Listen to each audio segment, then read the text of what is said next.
Good morning. Howdy, everybody. Here to read the Old Testament to you this morning.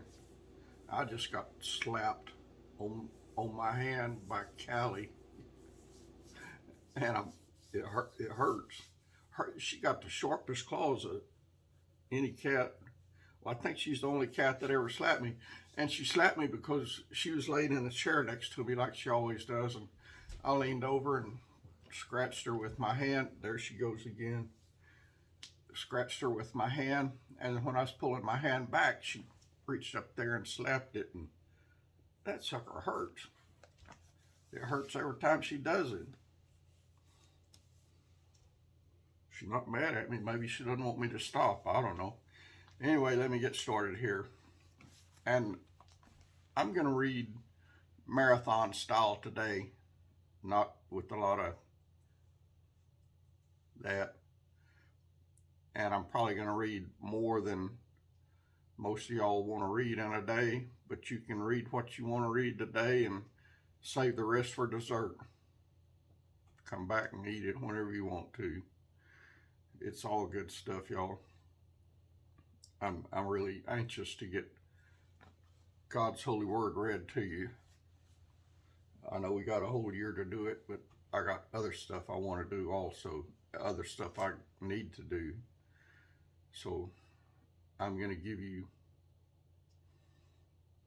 more than you need for a day.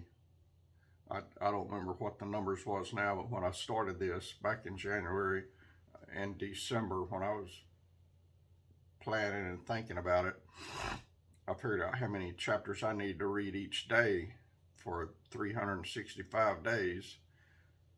And I'm giving you a whole lot more than that. We're going to be finished way before the year is over.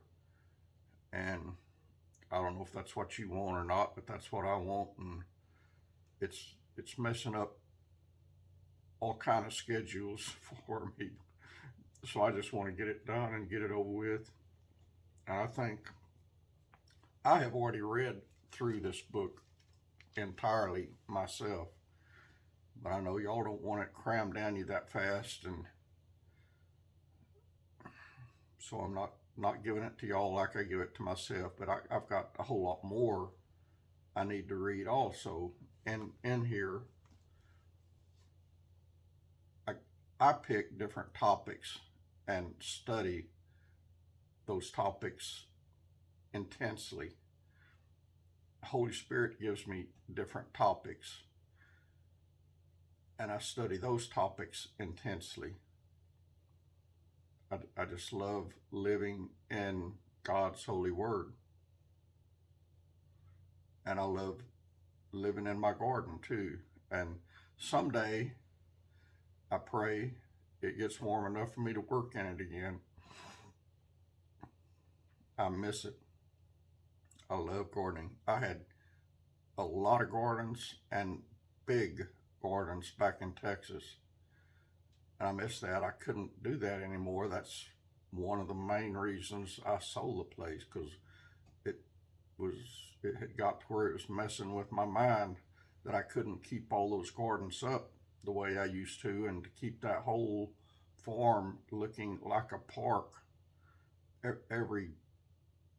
Everything manicured, the grass around all the trees trimmed with the weed whacker so it looked neat and tidy, keeping the whole place mowed like a park. It just got to be, and keeping it watered when we were in a drought. That's a lot of farmland to water, but it looked like a park. It was beautiful. Big giant oak trees, big giant pecan trees, around 40 fruit trees. I did a lot of propagating. I had vegetable gardens, I had rose gardens, I had every kind of bush you could imagine that would attract honeybees, butterflies, and hummingbirds. I had flowers all over that place, and it really was beautiful. I hated to sell it, but I couldn't take care of it anymore. I just could not take care of it anymore. I used to hire help, and nobody wants to work anymore. I just don't understand the world today.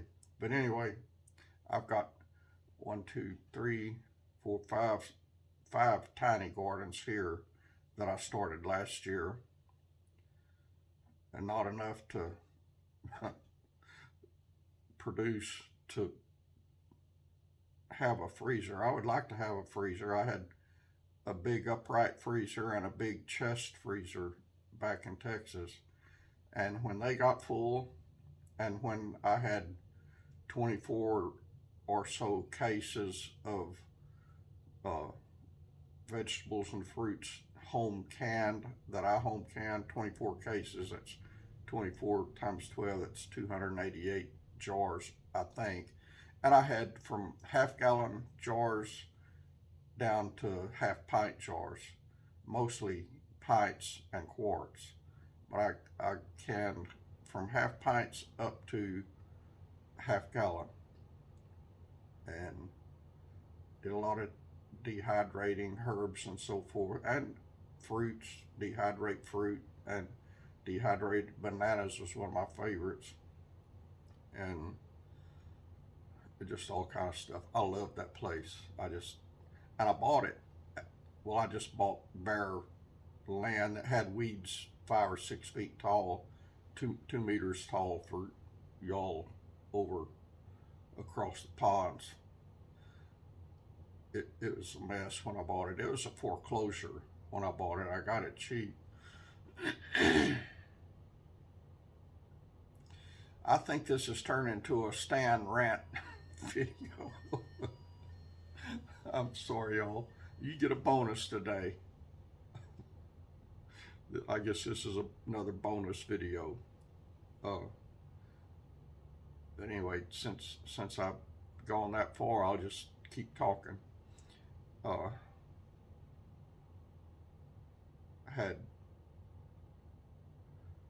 knew all of the county commissioners in that county.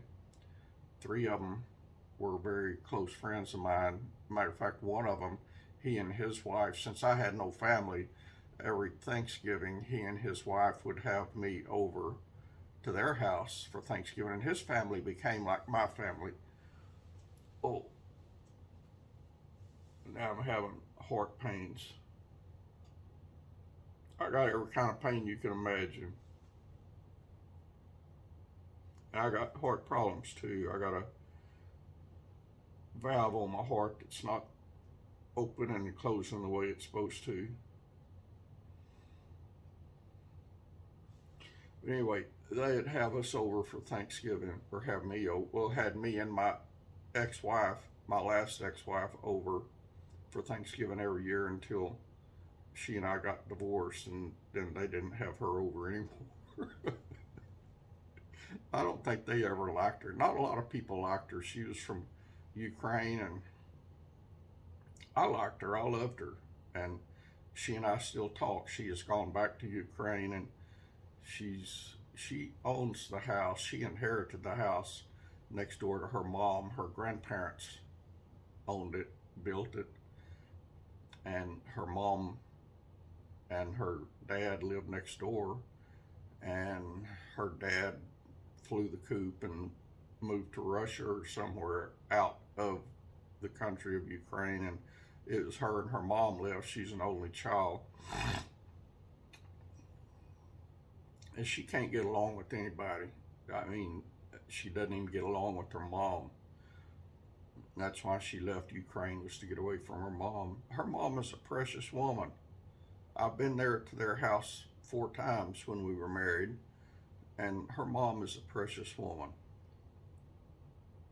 I don't understand her, but anyway, I loved her. She and I got along good until 2014, and I can't remember when we got married, but we were married either 16 or 18 years, and she was not a mail order bride, and not for me. She was a mail order bride, but not for me. She found some guy in Tennessee that she married, that she found online.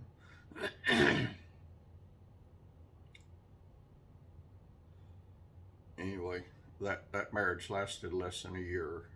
She said that he abused her, and she ran away and found a women's shelter, and she had a friend, and that was outside of Nashville, Tennessee. She had a friend in Fort Worth, Texas, that she had gone to college with, another Ukrainian girl, and she found a policeman, or not a policeman, but a deputy sheriff in Fort Worth to marry. She found him online, and they got married, and they got 4 kids. And anyway, when my ex-wife got uh, abused and ran away, this women's shelter she found and went to bought her a one-way ticket to Fort Worth, and she was living with her college friend that was married to the deputy sheriff. When I bumped into her, I had been transferred for a couple of years up to Dallas, which is next door to Fort Worth, and I was driving from Dallas, my home in Dallas, to Weatherford, Texas, to call on a client, and I got off Interstate 20 at Fort Worth to eat lunch. And as I was going into this Chinese restaurant, this beautiful young lady was walking out, and I held the door open for her like I do all women, and told her good morning. And when she told me good morning back, I knew that was not a Texas accent. And I asked her where she's from. I thought it was either Ukrainian or Russian. I've been to both countries with work before, and she told me Ukraine. And I asked her if she had time, could she come back in and drink tea with me and talk while I ate, and she did.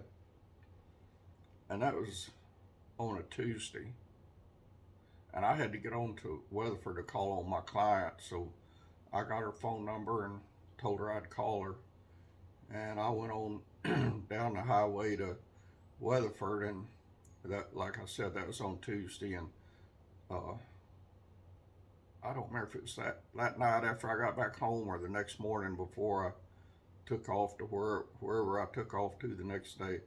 I called her and asked her if she wanted to go to the Fort Worth Zoo on Thursday, and she said, yeah, I had a 4 or 5 hour window Thursday that I didn't have to be anywhere. So on Thursday morning, I went and picked her up, and she and I went to the Fort Worth Zoo, and we paid and entered the zoo. And I think the first shady spot with the bench under it that we found, we sit down and started talking. We sat there and talked for over 4 hours. We never saw any animals. We just sat there talking in the shade. And that was a couple of weeks before Thanksgiving in 2002, I think. I don't remember.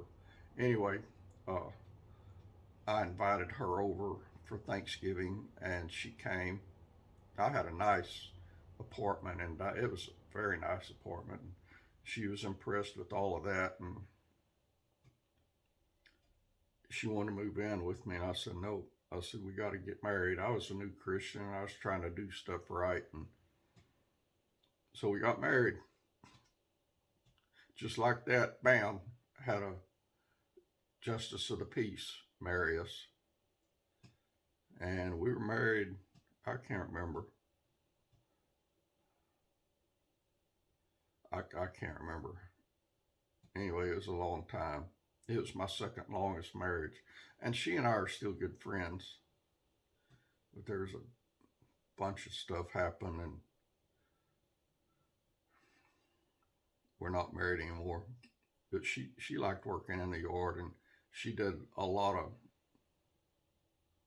women kind of flowers. I did the flowers that would attract wildlife, and she just did flowers that looked pretty. Good for nothing except a bouquet that in 2 or 3 days got thrown in the compost pile because it was all wilted. I grew stuff to eat and to feed others.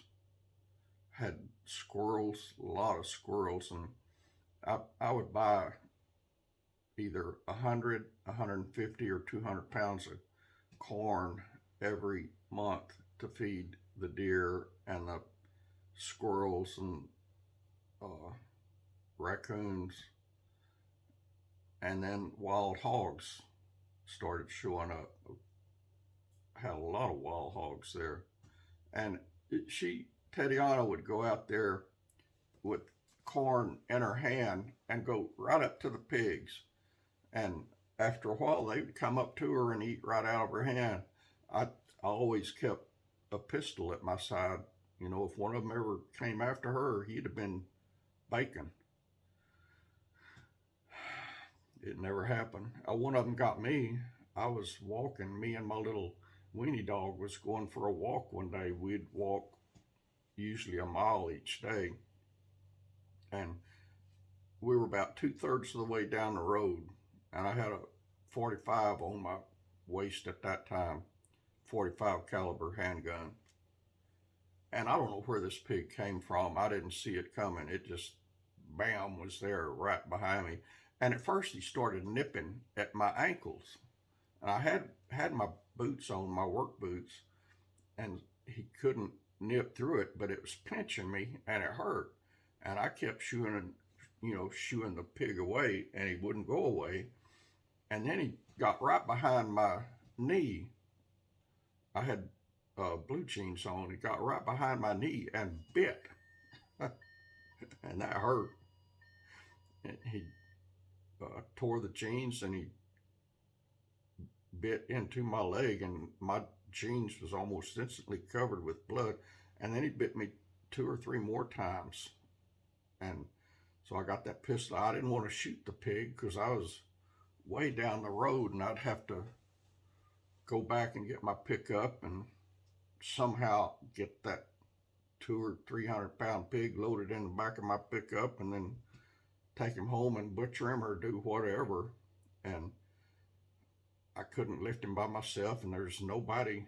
There was 2 guys on my road besides me.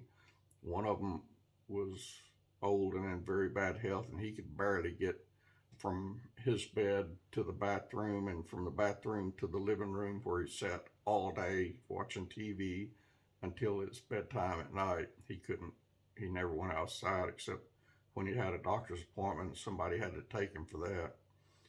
And the other guy's young. He's a lot younger than me, probably 15 years younger than me, maybe more than that. Anyway, he had about 500 jobs the years I lived there, and never succeeded at any of them. The longest job he ever had was working at Walmart assembling bicycles and barbecue pits. Anyway, he was never available to help anybody. He was always asking for help. He borrowed my pickup 2 times, and both times he crashed it into something.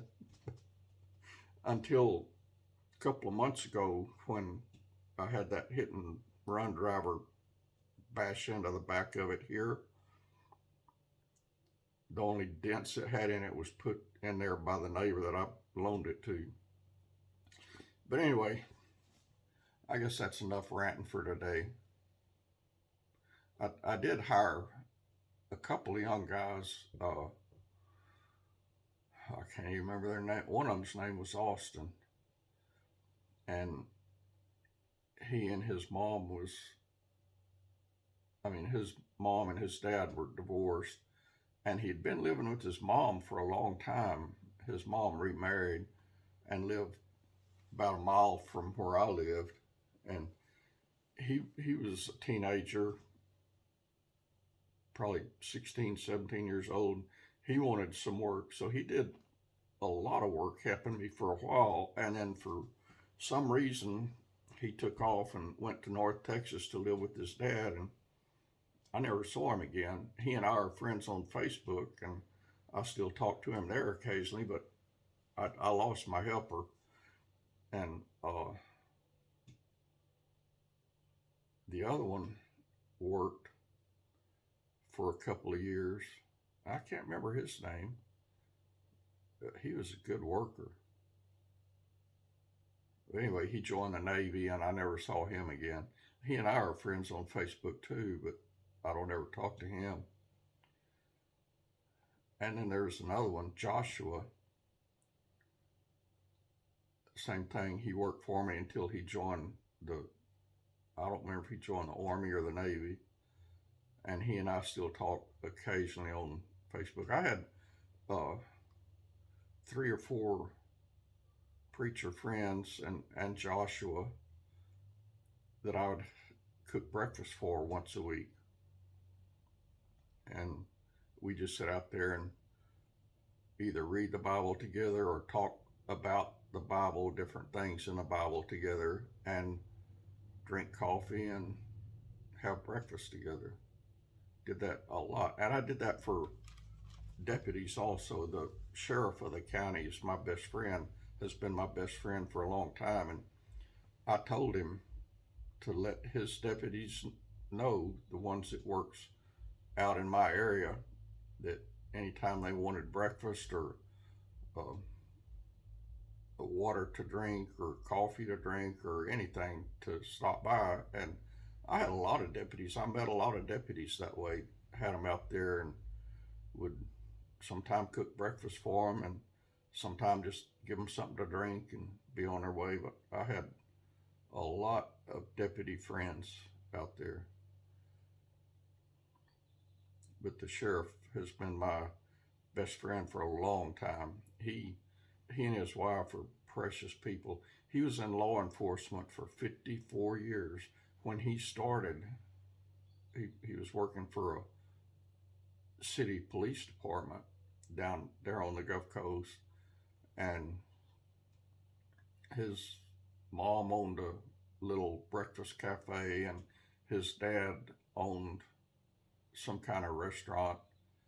And so everybody, and it was a small town right on the Gulf Coast. Matter of fact, there's a huge port at that town, and their ships comes in and goes out of there to and from all over the world. It's really cool to drive by there and see the different ships and where they're from. And there's a ministry there too. It's called Texas Port Ministry. Texas Port Ministry. And I was in and out of there a lot too. They had the clearance and the background checks and everything needed. They're volunteers. It was all volunteers. They had all the background checks and clearances so they could go inside of the port and actually board onto the ships and talk to the workers there. And I went there and did a lot of volunteering inside their office, and that they had vans, had 3 or 4 big 15 passenger vans. They would pick up workers, crewmen off the ships and bring them into their office, which was just like, you could see the entrance to the port from their office. It's just like 2 blocks away. And they bring them in there, and they had showers where they could shower. They had tiny little rooms with twin beds that they could stretch out and sleep on, and if they wanted to. And they had a big open area with tables set up for playing games and so forth. They had like old-timey phone booths.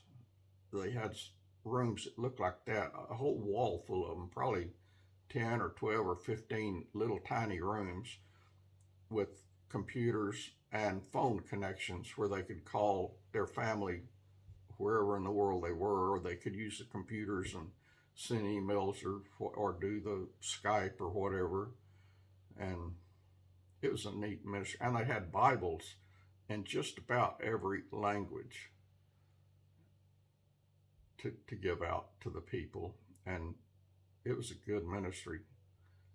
Anyway, that the director of it just retired. They sold their house there on the Texas Gulf Coast and moved to be near kids that was in Pennsylvania.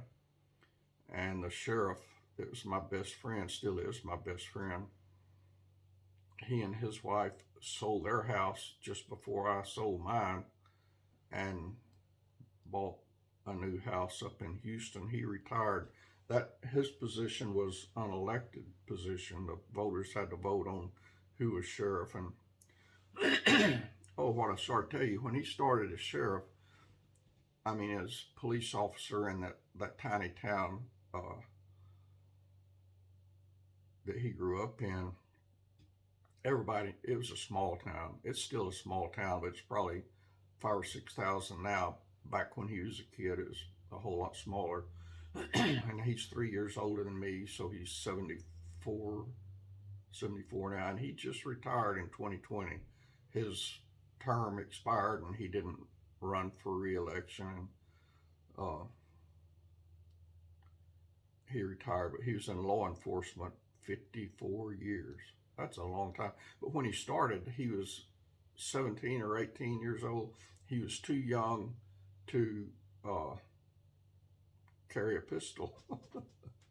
And so they put him on a beat down where all the bars were, and he would deal with all the drunks without a pistol, and evidently he did good. He became police chief of that town, and then sometime later decided to run for sheriff. And so he was the top cop of the whole county, and it was one of the biggest counties in Texas. It's a huge county.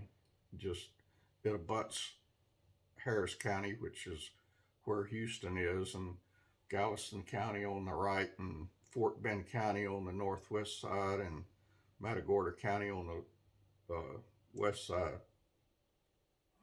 And it seems like there's another one up there between Galveston and Harris County, but I can't remember. Maybe Liberty County. Anyway, it's got 5 counties that abuts Brazoria County, where I lived. And I lived way out in the country, and I loved it out there. I love that place. I've had 2 really big, huge mansions, and I've had other nice houses, but I had a house that I designed and drew all the plans up for. I started in college. I started out to become an architect. That was my dream for a long time.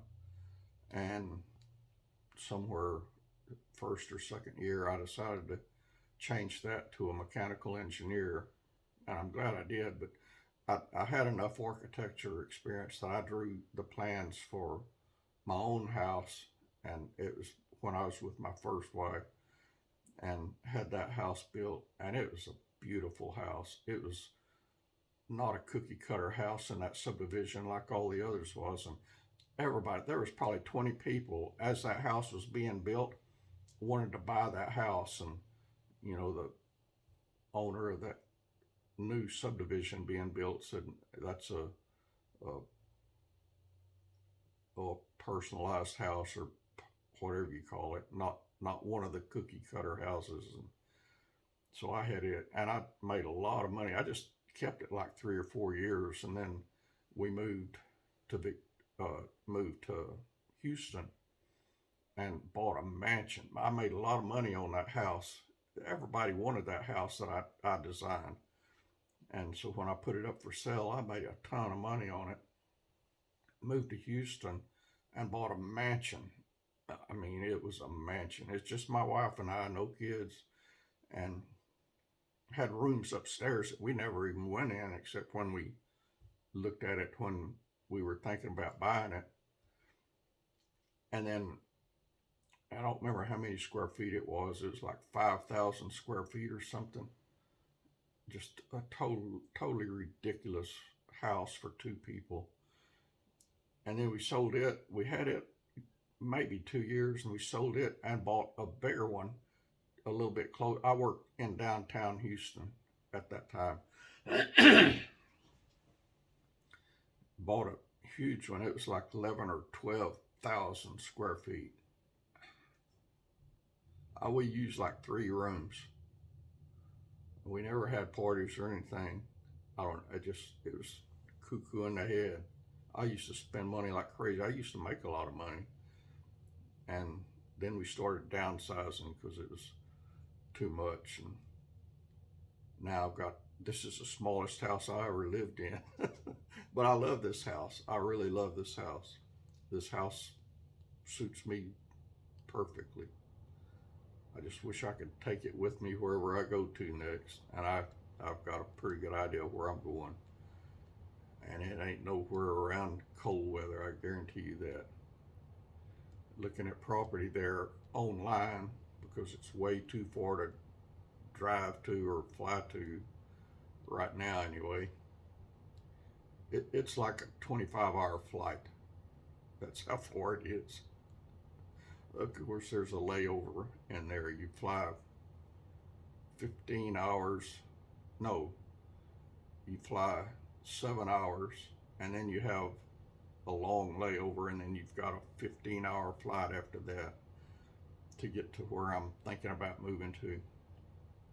And the property I'm thinking about buying has big giant coconut trees on it and all kind of palm trees and ferns growing wild everywhere, and it's got mangoes, papayas, jackfruit, bananas, plantains, all kinds, and they're just growing wild. It's everywhere. So I wouldn't have to do nothing except just throw me a little cabin somewhere in amongst all of that. And and they got monkeys all over the place. Just, that's their home. They run wild there. It's a big mountain, and this property is about halfway, maybe a little more than halfway up the mountain. That place gets hot. It's close to the equator. It gets hot in the summertime, but being up as high up in the mountain as this place is, it doesn't get that hot and it doesn't get cold. And from up where it's at, you can see the ocean all over the place. And I'd be up high enough I wouldn't have to worry about tsunamis and hurricanes or cyclones or whatever you call them over there. So, and it's cheap. And since all of that is growing wild, I wouldn't have to do anything except collect the fruit that I picked or that fell to the ground. And there's enough there that the monkeys can still be fed real good. So I'm seriously thinking about that. Don't know a person in the world that lives over there. Not in that part of the world, but don't know anybody here either. The people in that country are very friendly toward Americans, and most of them can speak American. So that's good. People in this town in America don't know how to speak American. They speak some kind of gangster gibberish, and they look at you like if looks could kill, I'd be dead 100 times at least up here. So I think that's where I need to go, but I don't know. I'm not gonna go up there and start doing. I would put in a small vegetable garden. The soil there is excellent.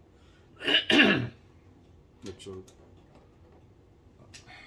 it's not really a rainforest. It does rain there a lot, but it's not like a rainforest. It's just a very fertile area. I think I'd have great gardens there, and I wouldn't do big ones. I might buy an extra freezer or two besides the one that comes with the fridge so I could freeze stuff. And I would have to do a lot of home canning because me and the monkeys can't eat that much fruit every year. And I'm excited about the coconuts. Y'all, I love coconut milk and I love coconut meat. That stuff is good. And I bet there's 500, I don't know, I'm just guessing, maybe 200 coconut trees on that property. I would like that. I love fruit. I love just about every kind of fruit. And I love coconuts and I love fresh grown vegetables. So it seems like heaven to me. But I keep thinking every day is going to be the rapture too. And for me to move from here to there, I have to sell everything. Even the clothes that I bought to keep me warm here would be worthless over there. I'd burn up over there with the clothes I got now. So I don't know what to do.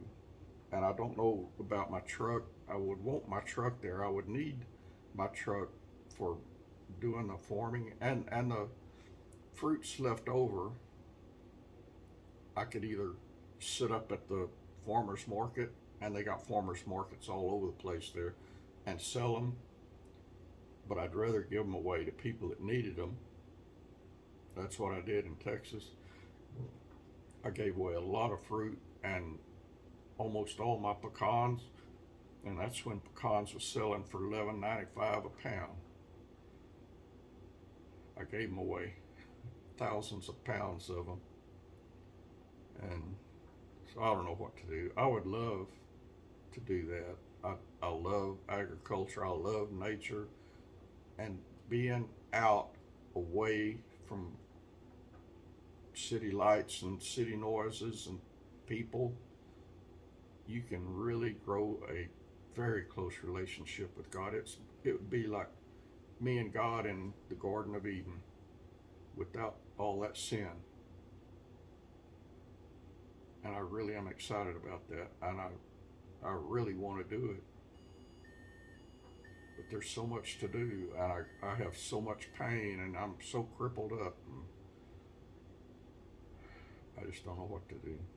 My Medicare would be no good there. If I went to a doctor or hospital, I'd have to pay. I could still get my Medicare check. I just don't pay for medical expenses. Well, they haven't here in over a year either. And I think it's the people here don't know how to file it or something. I don't know. But Medicare has not paid one penny on doctor, hospital, emergency room visits. I hadn't paid one penny on any of my medication since I've been up here, so it wouldn't be any different over there. And medical over there is a whole lot cheaper. You can be in a hospital with an injury for a week, and the bill will be like $300, the total bill. And I could afford that every now and then. But I don't know. I don't have any idea. I checked on having my pickup shipped from the United States to that country. And it's a whole lot cheaper than I thought it would be. It is in the thousands of dollars, but the pickup is worth more than it costs to ship it over there. They don't have pickups like that over there. They got pickups there, but they're little toys, not big Hemis like my Ram is. That Ram I got, it would pull this house if I had wheels under it and a trailer hitch on front of it. It'd just be too wide to go down the highway. But the pickup's got the strength to pull it, and I couldn't pull it across the water. I don't want a house this big. If I buy that place and move up there near the top of that mountain, I just need a little shack to live in. Don't need heater, don't need air conditioner. Just need something to protect me from the mosquitoes at night. And I heard that mosquitoes there are fierce. I don't know how long I talk, but this isn't a read through the Bible video. This is a sit and chat with Stan with bald-headed redneck video. I love y'all. Y'all are all I got to talk to. Somebody, a friend, Lloyd, was telling me about, I can't remember what it's called Zoom? Is it called Zoom? Where y'all and me can talk to each other? I need to check it out. But it would be fun to talk to y'all kind of face to face. Phone to phone. I think it has to be done on the phone. I used to do that when my Ukrainian wife went back to Ukraine once by herself. She and I did Skype on the computer. We could see each other and talk to each other. But I don't even know how to do Skype now. I don't even know if Skype still exists. I hadn't seen it in a long time. And how, that was one person to one person. How does a whole group of people do it? I guess maybe that's what Zoom does. Because I want all of y'all on there. I don't just want me and another person. I want all of us. You can go to Facebook Messenger and do one-to-one. I've done that a few times. My ex-wife in Ukraine does that occasionally. I don't particularly want to see her anymore, but she wants to see me, so occasionally I'll let her. I just got older and fatter and more crippled up since she was here last. Her green card expires in a couple of months, and I'm hoping she forgets and doesn't renew it. Oh, well, she doesn't know where I am now. She knows what state I'm in, but she doesn't have a clue where I'm at. And by the time she decided to come, I'll probably be gone anyway. I'm getting too old to move, but I want to move one more time, y'all. That's what I said when I moved up here, but I didn't have any idea this place was so full of hate and meanness and crime. I just don't like this place. I did 2 things the Lord sent me up here for, and I did them both, I feel. So I don't see any need to stay here now. And I guarantee you, in this place I'm thinking about buying, I could do a lot for the Lord and a lot for the people there. Those people are poor. I'm talking poor.